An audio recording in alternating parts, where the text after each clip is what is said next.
Hay novedades que parecen buenas, al menos porque se trata de un aumento para los jubilados, pero dentro de un contexto complicado. Hablamos de un 27,18% de incremento para marzo para los jubilados y vamos a hablar de este tema con Florencia Marcarián, que es abogada previsional. ¿Cómo estás? ¿Qué tal? Muy buenas tardes, un placer estar nuevamente con ustedes. Gracias, Florencia, por sumarte a la pantalla de Canal E. Hablaba de buenas noticias porque se trata de un aumento, pero poniéndolo en contexto, nunca son tan buenas las noticias para los jubilados porque no alcanzan estos aumentos. 27,18%. Contanos un poco cómo impacta. La verdad es que en un principio se esperaba que fuera de un 35% con el anuncio hace unos días de Caputo. Sabíamos que esto iba a ser alrededor de un 30%, pero la verdad es que ese 27,18% queda licuado con la inflación, ¿no? Sobre todo porque se sabe que va a haber un bono. La idea es que los jubilados dejen de perder esta capacidad, este poder de compra, pero todavía no está confirmado ni el monto ni a quiénes va a aplicar, ¿no? Si va a aplicar a todos los jubilados y a los pensionados o si sigue aplicando únicamente a aquellos de la mínima, o si se va a establecer un monto hasta el cual van a otorgar los bonos. Con este incremento de marzo, ¿a cuánto pasa la jubilación mínima? La mínima pasaría a 134.446. Hay que recordar que también aumenta el haber máximo a 904.000 pesos y que ese haber máximo rige únicamente para el organismo previsional porque es algo que se puede discutir en sede judicial. Bien, bien. ¿Cómo vemos el impacto en otros beneficiarios de ANSES, de pensiones, de asignaciones? Este 27,18 en principio regiría para todas las prestaciones del ANSES. ¿Cuál es el problema? Que hay prestaciones como la PUAM que perciben un 80% y algunas pensiones no contributivas que perciben el 70% claro, del haber mínimo, independientemente del bono, ¿no? Pero la mínima es esto, 134.000. Mientras esos bonos no se integren al haber, este es el problema con el que se encuentran siempre jubilados y pensionados. Y también los que tienen pensiones no contributivas. Claro. Con que el haber siempre es menor al que venían recibiendo con los bonos. Recordemos que los últimos bonos otorgados fueron de 55.000 pesos, eran para aquellos que percibían hasta 160.000 pesos, y quiero decir, aquel que contaba con el ingreso mínimo de 105.000 llegaba a 160 y aquel que cobraba 130.000 cobraba la diferencia hasta llegar a 160, y eso es lo que todavía no sabemos cómo se va a implementar, si es que se implementa. Debería, por supuesto, haber un bono porque si no estarían percibiendo con el aumento menos dinero que en los últimos meses. ¿Se maneja algún tipo de información, ya sea independientemente de los rumores, no confirmemos nada por supuesto, pero desde la información y desde lo que podés palpar, desde el estudio y desde tus fuentes, ¿habrá bono efectivamente?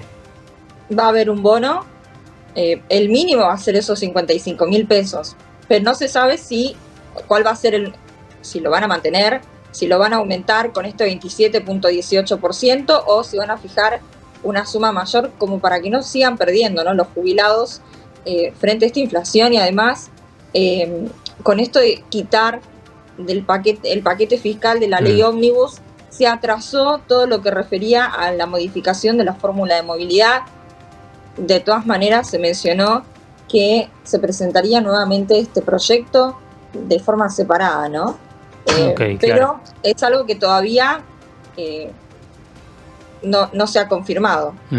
Bueno, está vigente entonces la ley de movilidad que ya conocemos y por la cual se llega a este aumento de marzo, y en perspectiva a lo que resta del año, o al menos a lo que resta hasta mitad de año, para intentar tener algo o hacer algo de futurología un poco más certera, ¿qué se puede esperar para los próximos aumentos y cuándo serían efectivamente según esta ley de movilidad?